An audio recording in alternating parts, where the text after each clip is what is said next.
तो दोस्तों, आपने हमारे पिछले वीडियो में दुनिया के सबसे गहरे गड्ढे के बारे में जाना था। तो आज हम न्यूक्लियर बम के बारे में जानेंगे। एटॉमिक बम और न्यूक्लियर बम बहुत शक्तिशाली हथियारों में से एक है। ये शक्तिशाली न्यूक्लियर हथियार जब विस्फोट होता है तो बहुत ज्यादा एनर्जी उत्पन्न होती है। वैज्ञानिकों ने वर्ल्ड वॉर सेकेंड के दौरान न्यूक्लियर वेपन यानी परमाणु बम की टेक्नोलॉजी का विकास किया। जर्मनी के बर्लिन शहर में 1938 में एक लेबोरेटरी में पहला परमाणु बम का ब्लूप्रिंट बना लिया गया। रेडियोएक्टिव मटेरियल जैसे यूरेनियम 235, प्लूटोनियम के एटम जब दो हल्के एटम में होते हैं तो बहुत सारी एनर्जी उत्पन्न होती है। मैनहट्टन प्रोजेक्ट क्या है? Manhattan project second world war के दौरान अमेरिका का खुफिया प्रोजेक्ट था जिसमें परमाणु बम बनाया जा रहा था। मैनहट्टन प्रोजेक्ट को शुरू करने का कारण था कि अमेरिका को रूस से इस बात का डर था कि कहीं रूस उनसे पहले न्यूक्लियर बम बना ले तो अमेरिका में तबाही मचा सकता है, क्योंकि रूस 1930 से ही न्यूक्लियर बम बना रहा था और इसी कारण से अमेरिका ने मैनहट्टन प्रोजेक्ट शुरू किया था। 28 दिसंबर 1942 को अमेरिका के राष्ट्रपति ने मैनहट्टन प्रोजेक्ट में काम करने के लिए बहुत सारे वैज्ञानिकों और मिलिट्री ऑफिसर्स का सहारा लिया। परमाणु बम का आविष्कार किसने किया? परमाणु बम का आविष्कार मैनहट्टन प्रोजेक्ट के दौरान ही हुआ। मैनहट्टन प्रोजेक्ट का अधिक काम लॉस एलामोस, न्यू मैक्सिको में हुआ और इन सब का हेड जे रॉबर्ट ओपेनहाइमर था। उन्हें फादर ऑफ एटॉमिक बम भी कहा जाता है।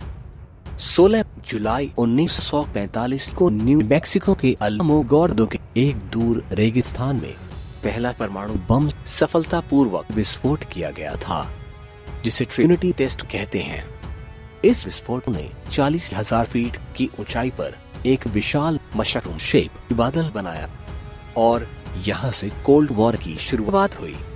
कोल्ड वॉर क्या होता है? कोल्ड वॉर वह समय होता है जब दो कंट्री इनडायरेक्टली एक दूसरे से लड़े, जैसे अमेरिका और रूस ने किया। अमेरिका के लॉस अल्मोस के वैज्ञानिकों ने 1943 तक दो अलग अलग प्रकार के परमाणु बम का परीक्षण करने में सफल रहे थे। एक यूरेनियम बेस्ड जिसका नाम लिटिल बॉय रखा गया और दूसरा प्लूटोनियम बेस्ड जिसका नाम फैट मैन रखा गया था। यूरोप में युद्ध अप्रैल में ही खत्म हो गया था और जापानी सेना एवं अमेरिकी सेना के बीच लड़ाई जारी रही।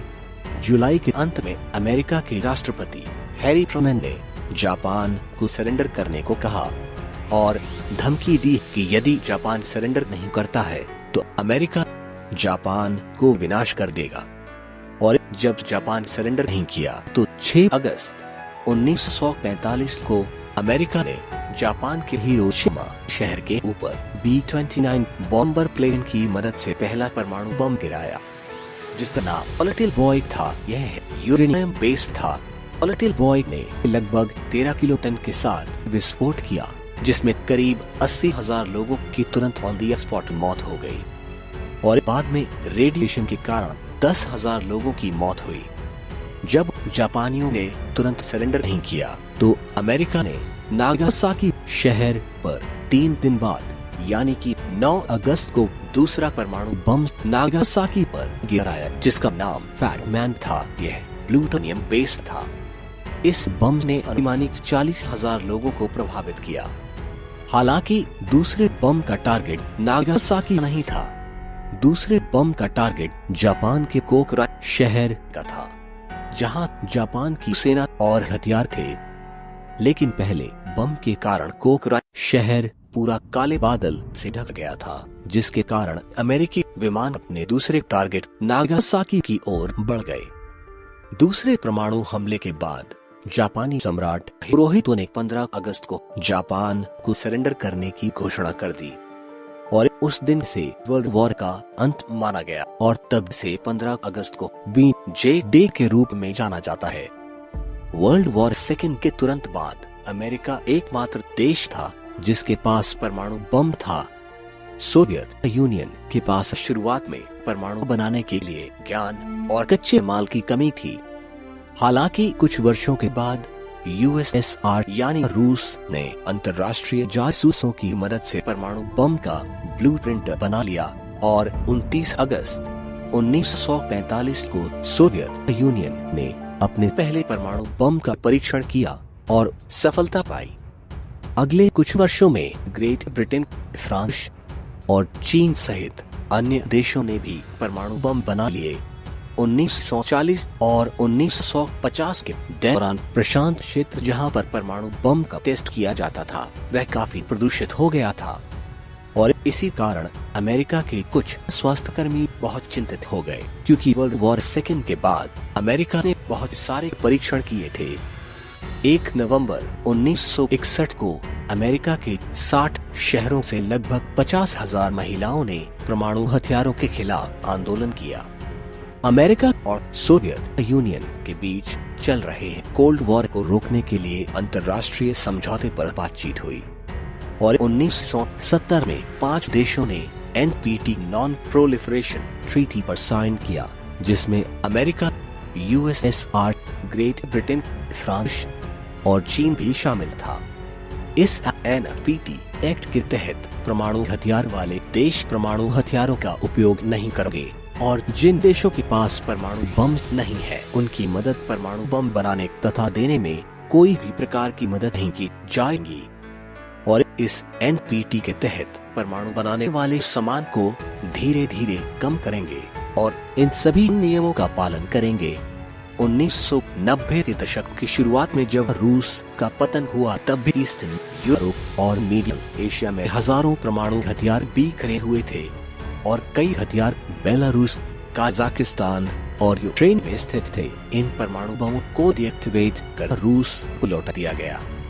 कुछ देश अपने स्वयं के परमाणु हथियारों को विकसित करना चाहते थे और इसी कारण उन्होंने कभी NPT हस्ताक्षर नहीं किया और 1974 में भारत ने भी परमाणु बम का परीक्षण करने के लिए NPT हस्ताक्षर नहीं किया।